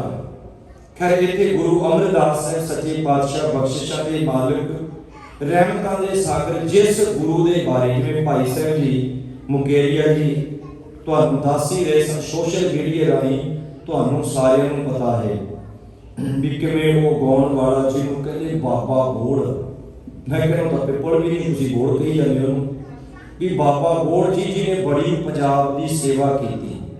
ਕਿਹੜੀ ਉਹਨੇ ਪੰਜਾਬ ਦੀ ਸੇਵਾ ਕੀਤੀ? ਕੀ ਕੀਤਾ ਉਹਨੇ ਪੰਜਾਬ ਲਈ? ਪੰਜਾਬ ਦਾ ਖਾ ਕੇ, ਪੰਜਾਬੀਅਤ ਦਾ ਖਾ ਕੇ ਉਹਨੇ ਪੰਜਾਬ ਦੀ ਸੇਵਾ ਫਰੀ ਕੀਤੀ। 7 ਲੱਖ ਤੋਂ 7 ਲੱਖ ਰੁਪਇਆ ਉਹ ਟੱਪਣ ਦਾ ਲੈਂਦਾ ਹੈ, ਤੇ ਪੰਜਾਬ ਦੀ ਕਿਹੜੀ ਸੇਵਾ ਹੋ ਗਈ? ਅੱਜ ਤੋਂ ਸਾਡੇ ਜੰਮਣ ਤੋਂ ਪਹਿਲਾਂ ਦਾ ਉਹ ਗਾਉਂਦਾ ਹੈ। ਉੱਚਾ ਦਰ ਬਾਬੇ ਨਾਨਕ ਦਾ ਉਹਨੇ ਮੂਵੀ ਬਣਾਈ, ਸਿੱਖਾਂ ਦੀ ਗੱਲ ਕਰਕੇ।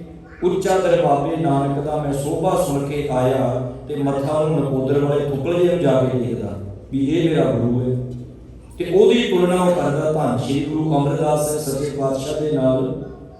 कि जी ये मेरी हजूर मेरी ये सरकार, ये गुरु अमरदास जी की अंश वंश विचों ने। गुरु अमरदास महाराज सच्चे पातशाह का 72 साल की उम्र में 12 साल अपने सीस के ऊपर गागर ढोंदे ने, उन्होंने सेवा की दिन रात एक करके। ते उन्होंने अपनी बाणी में भी कह दिता, सतगुर की सेवा सफल है जे को करे चित लाए। आ जी विचाले पंक्ति है ना, जे को करे चित लाए, यही सब तो औखा काम है। गुरु अमरदास साहब जी कहते भी ये सेवा है तो सफल, पर जे ये सेवा तू चित ला के करेगा ते अज जड़ा खड़ा उठता है। कोई गुरु ग्रंथ साहिब महाराज जी दीयां बेअदबियां, कोई साडे गुरु साहिबानां दी तुलना चिलमा बीड़ियां पीण वालियां दे नाल कीती जाती है। असीं अपने प्यो की जिहड़ी तुलना जां इंज कह लो दूजे दे नाल आपां कर सकदे हां, कदी भी नहीं। मां की तुलना, प्यो की, भरा की, पति की तुलना जे एक दूजे नाल तुसीं नहीं कर सकते ते इह हुंदा कौन है? गुरु अमरदास साहिब जी की तुलना, धन श्री गुरु अमरदास साहिब जी की बाणी की तुलना एक आम चिलमा पीण वाले उस व्यक्ति नाल कीती जाए जिहड़ा इंज कह लो किरदार पक्षों दे पता नहीं, पर तुसीं देख ही लो जिहड़ा आप सूटा ला के उहदियां अखां खुलदियां ते उहदी तुलना गुरु अमरदास जी दे नाल कीती जावे ते इदों वड्डी निरादरी की हो सकदी है। धन श्री गुरु अमरदास साहिब सच्चे पातशाह, आपां हुण कोई होर लफ्ज़ तां नहीं, इहो जे गुजरां नूं गुरु साहिब जी समर्थ बख्शण, इन्हां नूं सोझी आ जाए, सतगुरु सच्चे पातशाह की मेहर करन। सो आओ धन श्री गुरु अमरदास साहिब सच्चे पातशाह के पावन बचन ने अज दे ओहन पवित होए से जन जिनी हर ध्याया। शब्द दे सदका गुरु अमरदास साहिब जी कहते ओ बंदे पवित्र होए ने किहड़े? जिन्हां ने उस मालिक वाहिगुरु नूं ध्याया है, उस मालिक वाहिगुरु की जिन्हां ने बंदगी की। ਇਹਦਾ मतलब ਜਦੋਂ ਇਹ ਆਪ बाबा अमरदास जी सन ਤਾਂ ਇਹ ਆਪ बाबा अमरदास जी वैष्णो की यात्रा भी जाते, देवी की उपासना भी इन्हों ने की। पर जदों इन्हों पूरा गुरु मिल गया धन श्री गुरु अंगद देव महाराज जी, तो फिर सतगुरु जी आप अपनी बाणी में कहते मैं हुण पवित्र हो गया। जो गागर चुक रहे सन, डिग पे सी, राती खड़ाक होया ਤਾਂ घर वाला कहता जुलाहा, कहता कौन है जिहड़ा अद्धी राते तुरिया फिरदा टिकदा नहीं। ते घर वाली ने जुलाही ने गल कही सी, इतिहासक बोल ने कहते होवेगा अमरू निथावा दर दर ते भटकदा है। जदों इन्ने बोल कहे तां धन गुरु अमरदास सच्चे पातशाह दे, क्योंकि बाणी दे बोल ने प्रभ जी वसै साध की रसना, नानक जन का दासन दसना। जदों कोई बाणी पढ़ता है ना, बाणी पढ़न तो बाद मेरे ख्याल चो मुख विचों जिहड़ा वचन निकलता है उन्हें पूरा हो ही जाना है, क्योंकि गुरु दे कोलों आए है। हुण वो कहंदी ये अमरू निथावा, कन्नां विच आवाज़ पई कि मेरे गुरु की निरादरी कीती है, मेरे गुरु दे कटाक्ष कीता है। अफसोस हुंदा है जदों सारी जिंदगी असीं गुरु दा इतिहास ते गुरु दी बाणी दी कथा कर कर सुणाउने हां, ते जदों कोई गुरु की निरादरी करता है उदों साडे वड्डे वड्डे पंथक आदक प्रचारक कोई भी खिमा करे वो बोलण नूं तैयार ही कोई नहीं। उन्होंने फिर भी आप आखने ये बहुत महान है जी, ये बहुत पंथ प्रसिद्ध है। तो मैं कई बार सोचता भी सानू नहीं कहता पंथ प्रसिद्ध, कभी कभी साडा भी जी करता हुंदा भी सानू भी सैकटरी कह दे, फूक जी छका दे भी पंथ प्रसिद्ध। पंथ प्रसिद्ध कौन है? जो पंथ पे हमला हो रहे हैं, जे पंथ की अगला गल करता है उन्होंने पंथ प्रसिद्ध का खिताब देना चाहिए है।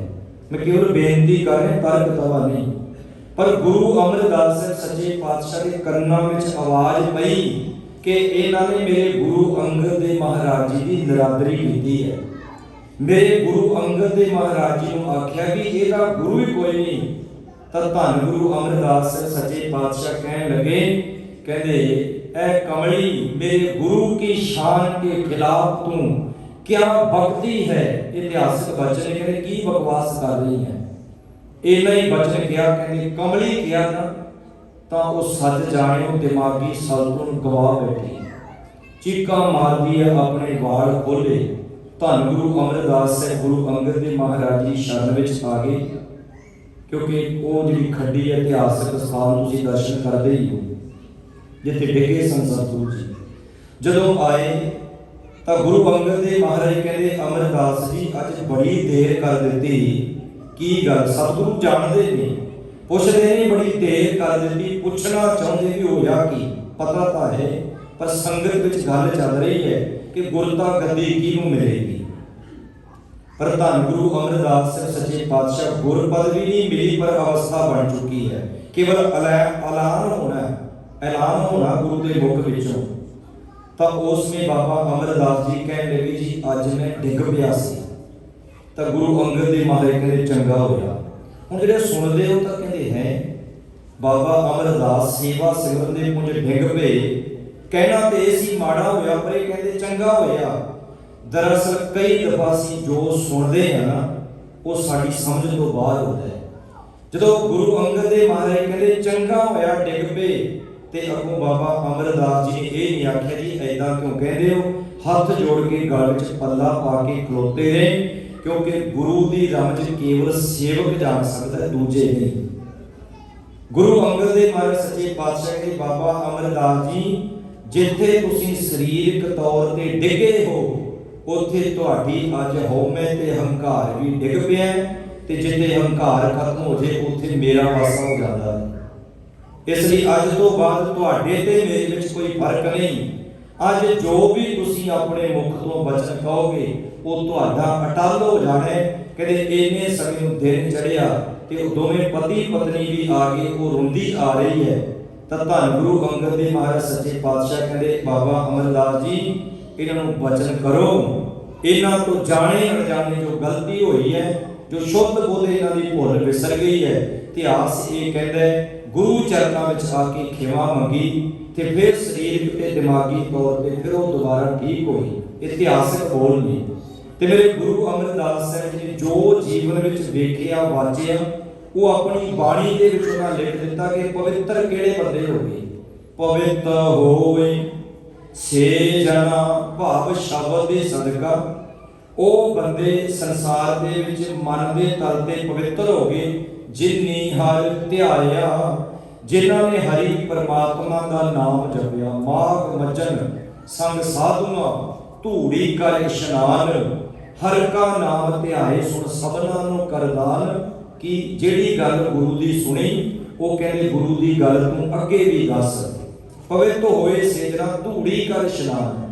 ਧੂੜੀ ਇਸ਼ਨਾਨ ਭਾਵ ਜਿਹੜੀ ਤੇਰੀ ਸੁਰਤ ਵਿਕਾਰਾਂ ਦੇ ਵਿੱਚ ਲੱਥ-ਪੱਥ ਲਿਬੜੀ ਹੈ ਨਾ, ਤੇ ਜਦੋਂ ਤੂੰ ਗੁਰੂ ਗਿਆਨ ਨੂੰ ਆਪਣੇ ਹਿਰਦੇ ਵਿੱਚ ਵਸਾਏਗਾ ਤੇਰੀ ਸੁਰਤ ਵਿਕਾਰਾਂ ਤੋਂ ਰਹਿਤ ਹੋਵੇਗੀ ਤੇ ਤੇਰੀ ਸੁਰਤ ਦਾ ਇਸ਼ਨਾਨ ਹੋ ਜਾਣਾ ਹੈ। ਇਹਨੂੰ ਕਹਿੰਦੇ ਧੂੜੀ ਕਰ ਇਸ਼ਨਾਨ। ਪਵਿੱਤ ਹੋਏ ਸੇ ਜਨ ਜਿਨ੍ਹਾਂ ਹਰਿ ਧਿਆਇਆ, ਉਹ ਪਵਿੱਤਰ ਹੋ ਗਏ। ਪਾਤਸ਼ਾਹ ਕਹਿੰਦੇ ਮੈਂ ਆਪ ਖੁਦ ਪਵਿੱਤਰ ਹੋਇਆ। ਇਹਦਾ ਮਤਲਬ ਜਿਹੜੀ ਅਵਸਥਾ ਗੁਰੂ ਸਾਹਿਬ ਨੂੰ ਪ੍ਰਾਪਤ ਹੋ ਗਈ ਤੇ ਉਹਦਾ ਪ੍ਰੈਕਟੀਕਲ ਰੂਪ ਕਰਕੇ ਮੇਰੇ ਸਾਹਿਬ ਨੇ ਗੁਰਬਾਣੀ ਦੇ ਰਾਹੀਂ ਦੱਸ ਦਿੱਤਾ ਕਿ ਕੇਵਲ ਕਹਿਣ ਦੀ ਗੱਲ ਨਹੀਂ, ਇਹ ਸਾਰਾ ਕੁਝ ਮੇਰੇ ਤੇ ਲਾਗੂ ਹੋਇਆ ਤੇ ਮੈਂ ਆਪਣੀ ਬਾਣੀ ਵਿੱਚ ਲਿਖ ਰਿਹਾ। ਹਰਿ ਧਿਆਇਆ ਪਵਿੱਤ ਹੋਏ ਗੁਰਮੁਖ ਜਿਨ੍ਹਾਂ ਧਿਆਇਆ। ਇੱਥੇ ਗੁਰਮੁਖ ਦੇ ਅਰਥ ਨੇ ਗੁਰੂ।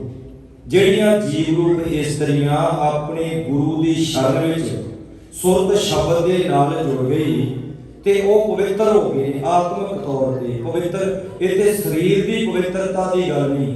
ਸਰੀਰਕ ਪਵਿੱਤਰਤਾ ਦੀ ਗੱਲ ਕਰੀਏ ਤਾਂ ਲੋਕ ਇੱਕ ਦੂਜੇ ਦੇ ਨਾਲੋਂ ਪਤਾ ਨਹੀਂ ਕਿੰਨੇ ਕੁ ਪਵਿੱਤਰ ਪਏ ਨੇ, ਕਿੰਨੇ ਕੁ ਸੋਹਣੇ ਉਹਨਾਂ ਦੇ ਘਰ ਨੇ, ਲੀੜੇ ਕੱਪੜੇ ਬਸਤਰ ਨੇ। ਪਰ ਜੇ ਬੰਦਾ ਕਈ ਦਫਾ ਬਾਹਰੋਂ ਦੇਖਣ ਦੇ ਵਿੱਚ ਬੜਾ ਪਵਿੱਤਰ ਨਜ਼ਰ ਆਉਂਦਾ ਹੈ, ਪਰ ਸਤਿਗੁਰੂ ਜੀ ਕਹਿੰਦੇ ਮਨ ਕਰਕੇ ਉਹ ਅਤਿਅੰਤ ਦਰਜੇ ਦਾ ਮੈਲਾ ਹੁੰਦਾ ਹੈ। ਮੈਲੇ ਤੋਂ ਭਾਵ ਉਹਦੇ ਖਿਆਲ ਬੜੇ ਨੀਵੇਂ ਨੇ। ਤੇ ਸਤਿਗੁਰੂ ਜੀ ਕਹਿੰਦੇ ਹਰਿ ਧਿਆਇਆ ਪਵਿੱਤ ਹੋਏ ਗੁਰਮੁਖ ਜਿਨ੍ਹਾਂ ਧਿਆਇਆ। ਗੁਰੂ ਦੀ ਸ਼ਰਨ ਵਿੱਚ ਆਉਣ ਕਰਕੇ ਪਵਿੱਤਰ ਹੋਈਦਾ ਹੈ। ਤੇ ਗੁਰੂ ਦੀ ਸ਼ਰਨ ਵਿੱਚ ਕੇਵਲ ਸਰੀਰ ਦੀ ਗੱਲ ਨਹੀਂ, ਜਿੰਨਾ ਚਿਰ ਤੁਹਾਡੀ ਸੁਰਤ ਤੁਹਾਡਾ ਮਨ ਗੁਰੂ ਦੀ ਬਾਣੀ ਦੇ ਨਾਲ ਨਹੀਂ ਜੁੜਦਾ, ਭਾਵ ਬਾਣੀ ਨੂੰ ਤੁਸੀਂ ਸਮਝ ਕੇ ਜੀਵਨ ਨਹੀਂ ਬਤੀਤ ਕਰਦੇ, ਉਹਨਾਂ ਚਿਰ ਬੰਦਾ ਬਾਹਰੋਂ ਤਾਂ ਪਵਿੱਤਰ ਰਹੇਗਾ, ਅੰਦਰੋਂ ਅਜੇ ਉਹ ਪਵਿੱਤਰ ਨਹੀਂ। ਅਗਲੇ ਬਚਨ ਨੇ ਕਹਿੰਦੇ ਕੇਵਲ ਕੱਲਾ ਬੰਦਾ ਹੀ ਪਵਿੱਤਰ ਨਹੀਂ, ਸਤਿਗੁਰੂ ਜੀ ਕਹਿੰਦੇ ਪਵਿੱਤ ਮਾਤਾ ਪਿਤਾ ਕੁਟੁੰਬ ਸਹਿਤ ਸਿਓ, ਕਹਿੰਦੇ ਉਹਦੀ ਮਾਤਾ ਵੀ ਤੇ ਉਹਦਾ ਪਿਤਾ ਵੀ ਤੇ ਉਹਦਾ ਸਾਰਾ ਪਰਿਵਾਰ ਹੈ ਜਿਹੜਾ, ਕਹਿੰਦੇ ਉਹ ਵੀ ਪਵਿੱਤਰ ਹੋ ਜਾਣਾ। ਤੇ ਅੱਗੇ ਗੱਲ ਕਰਦੇ ਨੇ, ਕਹਿੰਦੇ ਪਵਿੱਤ ਮਾਤਾ ਪਿਤਾ ਕੁਟੁੰਬ ਸਹਿਤ ਸਿਓ। ਸਹਿਤ ਸਿਉ ਦੇ ਅਰਥ ਨੇ ਨਾਲ ਸਾਰੀ। ਪਵਿੱਤ ਸੰਗਤ ਸਵਾਈਆ, ਕਿਉਂਕਿ ਜਿਨ੍ਹਾਂ ਨੇ ਵੀ ਸੰਗਤ ਕੀਤੀ, ਉਹਦੀ ਸੰਗਤ ਕੀਤੀ, ਮਾਤਾ ਪਿਤਾ ਵੀ ਪਰਿਵਾਰਕ ਮੈਂਬਰ ਵੀ, ਤਾਂ ਜਿਨ੍ਹਾਂ ਨੇ ਉਹਦੇ ਬੋਲ ਸੁਣੇ ਪਵਿੱਤਰ ਜੀਵ ਆਤਮਾ ਦੇ, ਤੇ ਗੁਰੂ ਅਮਰਦਾਸ ਸੱਚੇ ਪਾਤਸ਼ਾਹ ਕਹਿੰਦੇ ਉਹ ਸਾਰੇ ਹੀ ਪਵਿੱਤਰ ਹੋ ਗਏ। ਫਿਰ ਬੇਨਤੀ ਕਰਦੇ ਹਾਂ, ਇੱਥੇ ਮਨ ਦੀ ਗੱਲ ਹੋ ਰਹੀ ਹੈ, ਤਨ ਦੀ ਨਹੀਂ। ਤਨ ਕਰਕੇ ਤਾਂ ਆਪਾਂ ਸਾਰੇ ਇੱਕ ਦੂਜੇ ਨੂੰ ਪਵਿੱਤਰ ਹੀ ਨਜ਼ਰ ਆ ਰਹੇ ਹਾਂ, ਬੜੇ ਸੋਹਣੇ ਲੱਗ ਰਹੇ ਹਾਂ। ਮਨ ਕਰਕੇ ਅਸੀਂ ਕਿੰਨੇ ਨੀਵੇਂ ਹਾਂ, ਮਨ ਕਰਕੇ ਅਸੀਂ ਕਿਸ ਹੱਦ ਤੱਕ ਪਹੁੰਚ ਸਕਦੇ ਹਾਂ, ਇਹ ਮੇਰੇ ਖਿਆਲ 'ਚ ਕੋਈ ਇੱਕ ਦੂਜੇ ਨੂੰ ਸਮਝ ਨਹੀਂ ਸਕਦਾ। ਪਰ ਸਤਿਗੁਰੂ ਜੀ ਇੱਥੇ ਗੱਲ ਮਨ ਦੀ ਕਰਦੇ। ਤੁਸੀਂ ਰੋਜ਼ ਬਾਣੀ ਪੜ੍ਹਨ ਵਾਲੇ, ਭਰੀਆਂ ਹੱਥ ਪੈਰ ਤਨ ਦੇ, ਪਾਣੀ ਧੋਤਾ ਪੁੱਤਰ ਸਖੇ ਮੂਤ ਪਲੀਤੀ ਕੱਪੜ ਹੋਏ। ਸਤਿਗੁਰਾਂ ਨੇ ਸਪਸ਼ਟ ਕਰ ਦਿੱਤਾ, ਇੱਥੋਂ ਤੱਕ ਤਨ ਦੀ ਗੱਲ ਹੋ ਗਈ। ਦੇ ਸਾਬੂਨ ਲਈਆਂ ਉਹ ਧੋਏ, ਵੀ ਜੇ ਤਨ ਸਰੀਰ ਮੈਲਾ ਹੋ ਜੇ, ਇਸ਼ਨਾਨ ਕਰ ਲਾਂਗੇ, ਸਾਬਣ ਸੋਡੇ ਸੈਂਪੂ ਸਾਰਾ ਕੁਝ ਸਾਫ਼ ਹੋ ਜਾਵੇ, ਤਨ ਸਾਫ਼ ਹੋ ਜੇ। ਪਰ ਸਤਿਗੁਰੂ ਜੀ ਕਹਿੰਦੇ ਜੇ ਮਨ ਤੇਰਾ ਮੈਲਾ, ਫਿਰ ਜਿੰਨਾ ਮਰਜੀ ਮਹਿੰਗਾ ਸਾਬਣ ਲਾ ਲਈ, ਜਿੰਨਾ ਮਰਜੀ ਤਨ ਨੂੰ ਰਗੜੀ ਜਾਣੀ ਗਿੱਟੇ ਭਾਵੇਂ ਜਿੰਨੇ ਮਰਜੀ ਕੁਰਚ ਲਈ, ਕਹਿੰਦੇ ਮਨ ਨਹੀਂ ਤੇਰਾ ਸਾਫ਼ ਹੋਣ ਲੱਗਾ। ਕਿਉਂਕਿ ਇੱਥੋਂ ਤੱਕ ਸਤਿਗੁਰੂ ਕਹਿੰਦੇ ਮੈਂ ਤਨ ਦੀ ਗੱਲ ਕਰ ਦਿੱਤੀ ਹੈ, ਪਰ ਅੱਗੇ ਗੱਲ ਫਿਰ ਮਨ ਦੀ ਸ਼ੁਰੂ ਹੁੰਦੀ ਹੈ। ਭਰੀਐ ਮਤ ਪਾਪਾਂ ਕੈ ਸੰਗ, ਉਹ ਧੋਪੈ ਨਾਵੇਂ ਕੈ ਰੰਗ। ਜੇ ਪਾਣੀ ਨਾਲ ਤਨ ਸਾਫ਼ ਹੋ ਸਕਦਾ ਹੈ, ਸਤਿਗੁਰੂ ਜੀ ਕਹਿੰਦੇ ਫਿਰ ਇਹ ਯਕੀਨ ਕਿਉਂ ਨਹੀਂ ਕਰਦਾ ਵੀ ਜੇ ਮੈਂ ਬਾਣੀ ਨੂੰ ਪੜ੍ਹੂੰਗਾ। ਕਈ ਦਫਾ ਮੱਥਾ ਟੇਕਣ ਵਿੱਚ ਵੀ ਖਿਮਾ ਕਰਿਓ ਕਰਮ ਕਾਂਡ ਹੋ ਜਾਂਦਾ ਹੈ, ਕਥਾ ਕਰਨ ਵਿੱਚ ਵੀ ਕਰਮ ਕਾਂਡ, ਤੇ ਕਥਾ ਸੁਣਨ ਵਿੱਚ ਵੀ ਕਰਮ ਕਾਂਡ ਦੇ ਅਰਥ ਹੁੰਦੇ ਨੇ ਵੀ ਤੁਸੀਂ ਕਰਮ ਧਾਰਮਿਕ ਕਰ ਰਹੇ ਹੋ, ਵਿੱਚ ਤੁਹਾਡਾ ਮਨ ਸ਼ਾਮਲ ਨਹੀਂ। ਇੱਕ ਮੈਨੂੰ ਕਹਿੰਦਾ ਤਾਬਿਆ ਬੈਠਾ, ਆਸਟ੍ਰੇਲੀਆ ਦੀ ਗੱਲ ਹੈ। ਹੁਣ ਜਿਹੜੇ ਭਾਈ ਸਾਹਿਬ ਚੌਰ ਕਰਦਾ ਕੋਈ ਵੀ, ਉਹਨੇ ਜੋ ਚੌਰ ਸਾਹਿਬ ਸੇਵਾ ਕਰਨੀ ਹੈ, ਹੁਣ ਉਹਨੇ ਆਲੇ ਦੁਆਲੇ ਹੁਣ ਇੱਦਾਂ ਵੇਖੇ ਗਏ ਨੇ ਜੋ ਚੌਰ ਕਰੂ। ਇਹ ਤਾਂ ਨਹੀਂ ਵੀ ਮੰਜੀ ਸਾਹਿਬ ਦੇ ਥੱਲੇ ਵੜ ਜੀ ਤੇ ਇੱਦਾਂ ਚੌਰ ਕਰੇ, ਇੱਦਾਂ ਤਾਂ ਨਹੀਂ ਚੌਰ ਹੋ ਸਕਦਾ। ਜੋ ਚੌਰ ਸਾਹਿਬ ਕਰਦੇ ਆ ਤੇ ਆਲੇ ਦੁਆਲੇ ਤੇ ਝਾਕ ਹੀ ਹੁੰਦਾ ਹੈ, ਸਾਰੀ ਸੰਗਤ ਬੈਠੇ ਆ ਆਪਾਂ। ਉਹ ਕਹਿੰਦਾ ਭਾਈ ਸਾਹਿਬ ਜਦੋਂ ਤੁਸੀਂ ਚੌਰ ਸਾਹਿਬ ਕਰਦੇ ਹੋ, ਤੁਸੀਂ ਇੱਧਰ ਉੱਧਰ ਵੇਖ ਰਹੇ ਸੀ। ਮੈਂ ਕਿਹਾ ਵੀ ਤੈਨੂੰ ਕਿੱਦਾਂ ਪਤਾ? ਕਹਿੰਦਾ ਮੈਂ ਜਦੋਂ ਮੱਥਾ ਟੇਕਦਾ ਸੀ, ਮੈਂ ਮੱਥਾ ਟੇਕਦਾ ਸੀ ਕਿ ਮੇਰੇ ਦਰਸ਼ਨ ਕਰਦਾ ਸੀ। ਵੀ ਤੂੰ ਮੱਥਾ ਟੇਕ ਰਿਹਾ, ਗੁਰੂ ਸਾਹਿਬ ਦੇ ਦਰਸ਼ਨ ਕਰਕੇ ਜਾ। ਤੇ ਉੱਥੇ ਮੇਰੇ ਮਨ ਵਿੱਚ ਆਇਆ ਵੀ ਸਾਡੇ ਮੱਥਾ ਟੇਕਣ ਵਿੱਚ ਵੀ ਕਰਮ ਕਾਂਡ ਹੈ। ਜੇ ਮੱਥਾ ਟੇਕਦਿਆਂ ਬਾਣੀ ਸੁਣਦਿਆਂ ਸੰਗਤ ਵਿੱਚ ਘੰਟਾ ਬੈਠਿਆਂ ਜੇ ਇੱਕ ਦੂਜੇ ਨੂੰ ਜਾਜੀ ਕਰੀ ਗਏ, ਆਵਾਜ਼ ਹੀ ਕਰੀ ਗਏ, ਉਹ ਕੀ ਕਰਦਾ, ਕਿੱਦਾਂ ਦੇ ਕੱਪੜੇ, ਕਿੱਧਰ ਵੇਖਦਾ, ਤੇ ਤੂੰ ਚੰਗੇ ਸੀ ਘਰੇ ਬਹਿ ਕੇ ਕਾਰਟੂਨ ਹੀ ਦੇਖ ਲੈਂਦੇ, ਘਰੇ ਬੈਠੇ ਕੋਈ ਮੂਵੀ ਦੇਖ ਲੈਂਦੇ, ਪਾਪਾਂ ਦੇ ਭਾਗੀ ਦੇ ਨਾ ਬਣਦੇ। ਇੱਥੇ ਮੇਰੇ ਸਤਿਗੁਰੂ ਸੱਚੇ ਪਾਤਸ਼ਾਹ ਕਹਿੰਦੇ ਜਿਹੜਾ ਤਨ ਹੈ ਨਾ, ਤਨ ਮੈਲਾ ਪਾਣੀ ਨਾਲ ਸਾਫ਼ ਹੋ ਸਕਦਾ ਹੈ। ਜੇ ਮਨ ਮੈਲਾ, ਇਹ ਸ਼ੁੱਧ, ਇਹ ਪਵਿੱਤਰਤਾ ਬਾਣੀ ਨੇ ਕਰਨੀ ਹੈ। ਅਗਲਾ ਬਚਨ ਅਖੀਰਲੀਆਂ ਪੌੜੀਆਂ ਪੜ੍ਹ ਕੇ ਆਪਾਂ ਸੰਪੰਨਤਾ ਕਰੀਏ। ਸਤਿਗੁਰੂ ਜੀ ਕਹਿੰਦੇ ਪਵਿੱਤ ਸੁਣਦੇ ਪਵਿੱਤ ਸੇ ਪਵਿੱਤ ਜਿਨੀ ਮਨ ਵਸਾਇਆ। ਪਹਿਲੀਆਂ ਪੌੜੀਆਂ ਮਾਤਾ ਪਿਤਾ ਪਵਿੱਤਰ, ਸਾਰਾ ਕੁਟੁੰਬ ਪਵਿੱਤਰ, ਜਿਨ੍ਹਾਂ ਨੇ ਸੰਗਤ ਕੀਤੀ ਉਹ ਵੀ ਤਰ ਗਏ। ਤੇ ਅਗਲਾ ਬਚਨ ਜਿਹੜੇ ਗੁਰੂ ਦੀ ਗੱਲ ਕਰਦੇ ਉਹ ਵੀ ਪਵਿੱਤਰ, ਤੇ ਜਿਹੜੇ ਗੁਰੂ ਦੀ ਗੱਲ ਸੁਣਦੇ ਉਹ ਵੀ ਪਵਿੱਤਰ। ਕਹਿੰਦੇ ਪਵਿੱਤ ਸੁਣਦੇ ਪਵਿੱਤ। ਅਗਲਾ ਬਚਨ ਹੈ ਸੇ ਪਵਿੱਤ ਜਿਨੀ ਮਨ ਵਸਾਇਆ। ਕਹਿੰਦੇ ਉਹ ਵੀ ਪਵਿੱਤਰ ਹੋ ਗਏ ਜਿਨ੍ਹਾਂ ਨੇ ਗੁਰੂ ਦੀ ਗੱਲ ਨੂੰ, ਗੁਰੂ ਦੇ ਉਪਦੇਸ਼ ਨੂੰ ਆਪਣੇ ਮਨ ਦੇ ਵਿੱਚ ਵਸਾ ਲਿਆ। ਕਹੇ ਨਾਨਕ ਸੇ ਪਵਿੱਤ ਜਿਨੀ ਗੁਰਮੁਖ ਹਰਿ ਹਰਿ ਧਿਆਇਆ। ਸਤਿਗੁਰੂ ਜੀ ਅਖੀਰ ਵਿੱਚ ਵੇਖੋ ਕਿੰਨੇ ਸੁਚੱਜੇ ਢੰਗ ਨਾਲ ਬਾਣੀ ਲਿਖੀ ਹੈ। ਜਿੱਦਾਂ ਪੌੜੀ ਆਰੰਭ ਕੀਤੀ ਹੈ ਨਾ, ਸਮਾਪਤੀ ਬਿਲਕੁਲ ਉਦਾਂ ਹੀ ਕਰੀ ਹੈ। ਆਰੰਭ ਕੀਤੀ ਹੈ ਪਵਿੱਤ ਹੋਏ ਸੇਜਣਾ ਜਿਨੀ ਹਰਿ ਧਿਆਇਆ। ਤੇ ਅਖੀਰ ਵਿੱਚ ਕਹਿੰਦੇ ਕਹੇ ਨਾਨਕ ਸੇ ਪਵਿੱਤ। ਕਹਿੰਦੇ ਇਸ ਗੱਲ ਦੀ ਅਸੀਂ ਗਰੰਟੀ ਲੈਨੇ ਆ ਉਹ ਵਾਕਈ ਪਵਿੱਤਰ ਹੋ ਗਏ ਜਿਨ੍ਹਾਂ ਗੁਰਮੁਖ ਹਰ ਹਰ ਧਿਆਇਆ। ਜਿਹੜੇ ਆਪਣੇ ਪੂਰੇ ਗੁਰੂ ਦੀ ਸ਼ਰਨ ਵਿੱਚ ਆ ਗਏ ਕਹਿੰਦੇ ਉਹ ਸਾਰੇ ਹੀ ਪਵਿੱਤਰ ਹੋ ਗਏ। ਪਵਿੱਤਰ ਤੋਂ ਭਾਵ ਫਿਰ ਬੇਨਤੀ ਕਰਦੇ ਆ ਉਹਨਾਂ ਦਾ ਮਨ ਐਨ ਬਿਲਕੁਲ ਨਿਰਮਲ ਹੋ ਗਿਆ। ਸਤਿਗੁਰੂ ਜੀ ਕਹਿੰਦੇ ਮਨ ਮੈਲਾ ਸਭ ਕੁਛ ਮੈਲੇ, ਤਨ ਧੋਤੇ ਮਨ ਹੱਛਾ ਨਾ ਹੋਏ। ਜੇ ਮਨ ਮੈਲਾ ਹੋਵੇ ਤਨ ਨੂੰ ਮੈਲਾ ਕਰਨ ਦੀ ਲੋੜ ਨਹੀਂ। ਅੱਖਾਂ ਮੈਲਾ ਵੇਖਣਗੀਆਂ, ਕੰਨ ਮੈਲਾ ਸੁਣਨਗੇ, ਪੈਰ ਮੈਲੇ ਪਾਸੇ ਜਾਣਗੇ। ਜੇ ਕਹਿੰਦੇ ਮਨ ਸ਼ੁੱਧ ਹੈ ਤੇ ਬਾਹਰੋਂ ਭਾਵੇਂ ਨੂੰ ਜਿੱਦਾਂ ਦਾ ਮਰਜ਼ੀ ਹੋਵੇ ਉਹ ਗੁਰੂ ਸਾਹਿਬ ਨੂੰ ਪ੍ਰਵਾਨ ਹੈ। ਪਾਤਸ਼ਾਹ ਜੀ ਕਿਰਪਾ ਕਰਨ ਇਹ ਹਾਜ਼ਰੀ ਆਪ ਸਮੁੱਚੀ ਸੰਗਤ ਨੇ ਪ੍ਰਵਾਨ ਕਰਨੀ। ਗੁਰੂ ਸ਼ਬਦ ਕਥਾ ਵਿਚਾਰ ਕਰਦੇ ਹਾਂ ਇਕਰੀਆਂ ਅਨੇਕਾਂ ਪ੍ਰਕਾਰਾਂ ਦੀਆਂ ਭੁੱਲਾਂ ਭਗੋ ਵਾਸਤੇ ਸਤਿਗੁਰੂ ਜੀ ਸੋਝੀ ਸਮਤ ਪ੍ਰਦਾਨ ਕਰਨ। ਸੋਧੀ ਸਤਿਕਾਰ ਜੋ ਵੀਰ ਹਰਮਨਪ੍ਰੀਤ ਸਿੰਘ ਜੀ ਪੰਗੂ ਸਮੁੱਚੇ ਪਰਿਵਾਰ ਦੇ ਵੱਲੋਂ ਆਪਣੇ ਬੱਚੇ ਕਾਕਾ ਜੈਵੀਰ ਸਿੰਘ ਜੀ ਦੇ ਜਨਮ ਦਿਨ ਦੀ ਖੁਸ਼ੀ ਦੇ ਵਿੱਚ ਸ਼ੁਕਰਾਨਾ ਸਮਾਗਮ ਕਰਵਾਏ ਹਨ। ਇਹ ਵੀ ਲਗਭਗ ਜਦੋਂ ਵੀ ਇਹਨਾਂ ਦੇ ਬੱਚਿਆਂ ਦਾ ਜਨਮ ਦਿਨ ਹੁੰਦਾ ਸ਼੍ਰੀ ਅਖੰਡ ਪਾਠ ਸੇਵਾ ਤੇ ਗੁਰੂ ਕੇ ਲੰਗਰਾਂ ਦੀ ਸੇਵਾ ਗੁਰੂ ਸਾਹਿਬ ਜੀ ਨੂੰ ਬਖਸ਼ਦੇ ਹਨ। ਬੜੇ ਚਾਈ ਤਿੰਨੋਂ ਦਿਨ ਰਹਿ ਕੇ ਇੱਥੇ ਸਾਰੇ ਪਰਿਵਾਰ ਨੇ ਸੇਵਾ ਕੀਤੀ। ਪਾਤਸ਼ਾਹ ਜੀ ਪ੍ਰਵਾਨ ਕਰਨ। ਸੋ ਆਓ ਅਗਲਾ ਪ੍ਰੋਗਰਾਮ ਆਪਾਂ ਭਾਈ ਮਨਜੀਤ ਸਿੰਘ ਜੀ ਮੁਕੇਰੀਆਂ ਸੈਕਟਰੀ ਸਾਹਿਬ ਦੇ ਨਾਲ ਸਰਵਣ ਕਰੀਏ ਜੀ। ਵਾਹਿਗੁਰੂ ਜੀ ਕਾ ਖਾਲਸਾ ਵਾਹਿਗੁਰੂ ਜੀ ਕੀ ਫਤਿਹ। ਵਾਹਿਗੁਰੂ ਜੀ ਕਾ ਖਾਲਸਾ ਵਾਹਿਗੁਰੂ ਜੀ ਕੀ ਫਤਿਹ। ਇਹ ਸਨ ਭਾਈ ਸਾਹਿਬ ਭਾਈ ਗੁਰਸੇਵਕ ਸਿੰਘ ਜੀ ਜੋ ਆਪ ਜੀ ਨੂੰ ਕਥਾ ਦੇ ਨਾਲ ਨਿਹਾਲ ਕਰ ਰਹੇ ਸਨ। ਆਪਾਂ ਇਹਨਾਂ ਦੇ ਬਹੁਤ ਬਹੁਤ ਧੰਨਵਾਦੀ ਹਾਂ। ਤੇ ਜੋ ਗੁਰਦਾਸ ਮਾਨ ਨੇ ਕਾਰਵਾਈ ਕੀਤੀ ਪਿਛਲੇ ਦਿਨਾਂ 'ਚ ਉਹਦੇ ਸੰਬੰਧ ਵਿੱਚ ਗੁਰਦੁਆਰਾ ਸਾਹਿਬ ਸਟਾਕਟਨ ਦੀ ਸੰਗਤ ਅਤੇ ਸਮੂਹ ਕਮੇਟੀ ਉਸ ਦੀ ਕਾਰਵਾਈ ਦਾ ਸਖਤ ਵਿਰੋਧ ਕਰਦੀ ਆ ਅਤੇ ਉਸ ਨੂੰ ਤਾੜਨਾ ਕਰਦੀ ਆ ਕਿ ਅੱਗੇ ਤੋਂ ਇਹੋ ਜਿਹੇ ਬਿਆਨ ਜਾਂ ਕੋਈ ਇਹੋ ਜਿਹੀ ਕਾਰਵਾਈ ਕਰਨ ਤੋਂ ਗੁਰੇਜ਼ ਕਰੇ। ਤੇ ਅਸੀਂ ਭਵਿੱਖ ਵਿੱਚ ਆਸ ਕਰਦੇ ਹਾਂ ਕਿ ਜਦੋਂ ਉਹ ਕਿਤੇ ਇੱਧਰ ਆਵੇਗਾ ਆਪਣੇ ਏਰੀਏ 'ਚ ਅਸੀਂ ਉਹਦਾ ਸ਼ਾਂਤਮਈ ਤਰੀਕੇ ਦੇ ਨਾਲ ਵਿਰੋਧ ਕਰਨ ਵਾਸਤੇ ਵੀ ਉੱਥੇ ਜਾਵਾਂਗੇ। ਹੁਣ ਮੈਂ ਬੇਨਤੀ ਕਰਾਂਗਾ ਭਾਈ ਸਾਹਿਬ ਭਾਈ ਲਖਵਿੰਦਰ ਸਿੰਘ ਜੀ ਆਪ ਜੀ ਨੂੰ ਕੀਰਤਨ ਦੇ ਨਾਲ ਨਿਹਾਲ ਕਰਨਗੇ 1 ਵਜੇ ਤੱਕ।